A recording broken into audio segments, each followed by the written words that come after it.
Hola, bienvenidos, bienvenidas, bienvenides a otro episodio de la Firki Plaza, el espacio de Asteroide 38, en donde hablamos principalmente de manga, anime y cómics y novelas gráficas.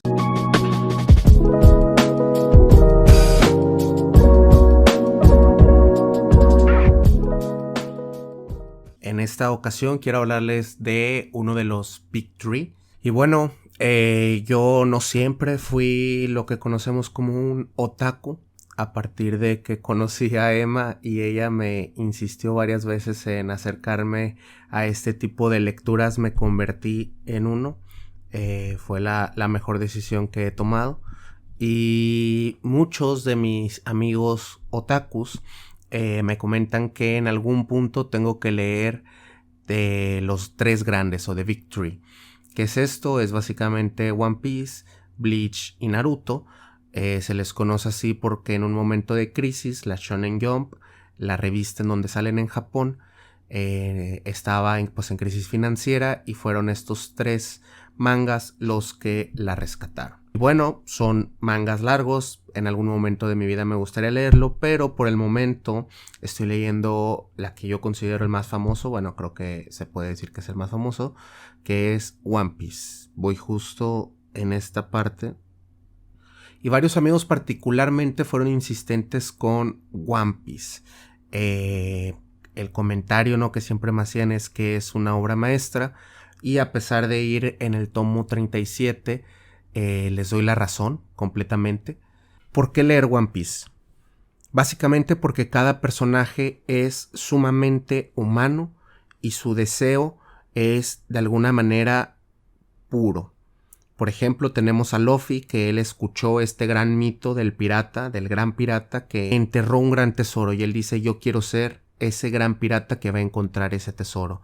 Tenemos a Zoro, que quiere ser el mejor espadachín por una promesa que hizo en el pasado a una persona que ya no está. Nami originalmente quería conseguir 1,000,000 de berries, quería conseguir mucho dinero para poderle llevar la libertad a su pueblo, y así cada uno de los personajes tiene un deseo sumamente único. Y además de que Eiichiro Oda es un gran constructor de personajes, también el universo básicamente es inagotable. Es un universo tan bien construido que, a pesar de que lo vas conociendo, logras ver que hay mucho más que apenas está por verse. Y básicamente cada isla tiene sus propias reglas, su propio universo, que se siente muy genuino, porque Luffy es esta persona que haría todo por sus nakamas y que no le importa el pasado de sus nakamas, de sus compañeros, pero al mismo tiempo que tiene esta carga emotiva muy grande. Cada personaje es sumamente divertido y tiene estas características que son al mismo tiempo entrañables, te generan ternura y al tiempo que una carcajada, ¿no? Y bueno, el principal argumento que se le pone para no leer este tipo de obras es que es muy largo. Y me parece que es un pensamiento muy del siglo XXI no hacer cosas porque te tomaría mucho tiempo, no aprender, qué sé yo, japonés, italiano porque te tomaría mucho tiempo, no ver X película porque dura más de 3 horas, no leer One Piece porque son muchos tomos. Piensa que como quiera ese tiempo va a pasar, independientemente de si lo lees o no, ese tiempo va a transcurrir. Y al final de cuentas, la única diferencia de que haya transcurrido ese tiempo va a ser si lo intentaste o no. Así que no importa si no lo terminas, inténtalo, comienza. No importa si terminarlo o dominar el idioma o tener el cuerpo que quieres tener con el ejercicio, lo que sea. No importa si no llegas a estar a ese nivel, sino lo importante es pues intentarlo. One Piece es una historia que, a pesar de que en algunos momentos ya sabes qué es lo que va a seguir, te sorprende la forma en la que logra hacerlo, y sobre todo tiene una gran construcción de universo y de personajes. Por un lado, el universo es vasto, pero limitado al mismo tiempo.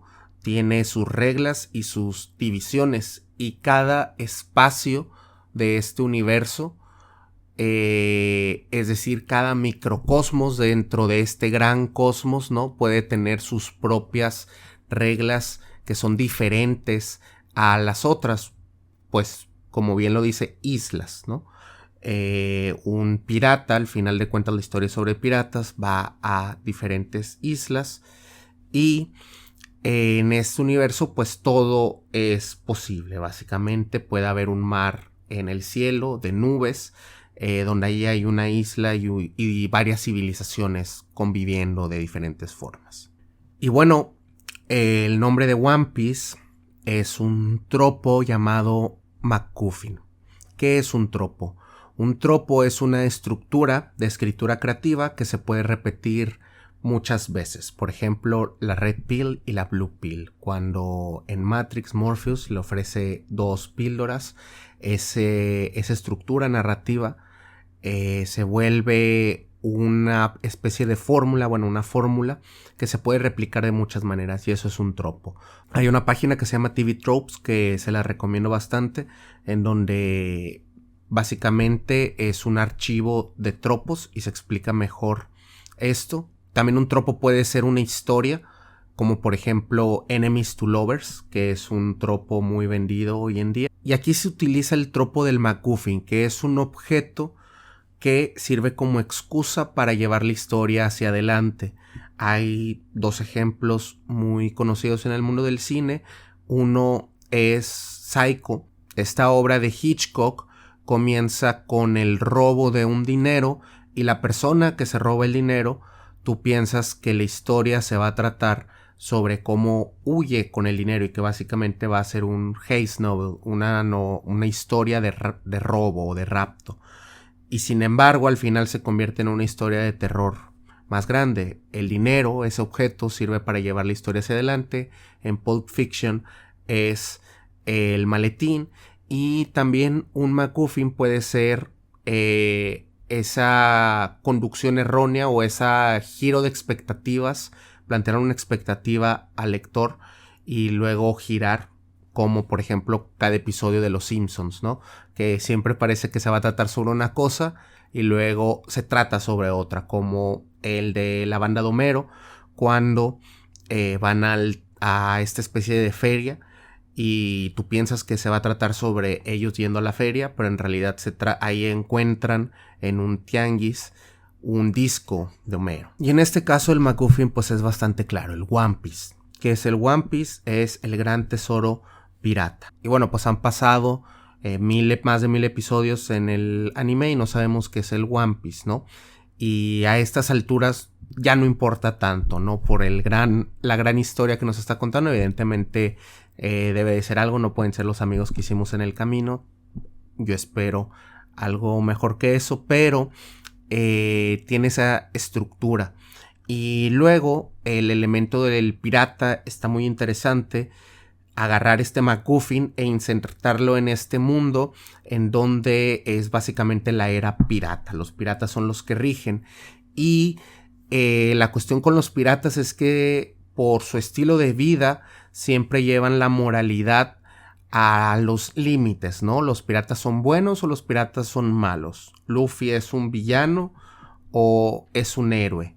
Y si nos fijamos en la historia del mundo, el colonialismo en sí mismo es básicamente piratería legal, ¿no? El acto de subirte a un barco, ir a una isla y saquearla, si lo hacías bajo el nombre de la corona estaba bien, si no estaba mal, y esos son los piratas, ¿no? O una cultura como los vikingos, por ejemplo, que consistía precisamente en el uso de las naves y de explorar territorios desconocidos para ellos, y de esta forma se problematiza la palabra pirata y sobre todo el hecho de que inherentemente sean los malos de la historia. Tenemos a Luffy que se enfrenta ante el gobierno mundial. Me parece una decisión muy interesante que se llame así, a secas. Y bueno, cada arco nos recuerda a situaciones, problemas reales del mundo. Por ejemplo, el gran primer arco creo yo que es Alabastra y Crocodile es este ser que se apodera de toda el agua. Y básicamente, ¿no? El problema al que ya nos estamos enfrentando es el agua. Muchas veces se ha repetido que la Tercera Guerra Mundial va a ser por el agua. E independientemente del elemento específico del agua, es muy interesante cómo plantea este ser que quiere acaparar todos los recursos y que básicamente no respeta ninguna clase de institución más que la ley del más fuerte. Cocodrile tiene una fruta del diablo, esto que te hace tener poderes, y tiene una de las más poderosas porque se puede convertir en arena y lo que toca se puede convertir en arena, y eso supone una manipulación del agua tan grande, ¿no? Que lo llega a básicamente acumular. Ese es el villano prototípico de Luffy, el ser que por sus poderes quiere acumular la mayor cantidad de poder. Y luego lo interesante es que cada uno de ellos, a pesar de que todos tienen, digamos, esta perspectiva ética utilitarista, más es mejor, la ley del más fuerte, etc. En este caso, cada uno tiene una moral diferente, que es esta decisión personal de lo que está bien y lo que está mal, y eso hace la diferencia, por ejemplo, que me parece excelente en la construcción de los personajes, de un villano como Cocodrile a uno como Enel, que Enel tiene intenciones es mucho más ambicioso, ¿no?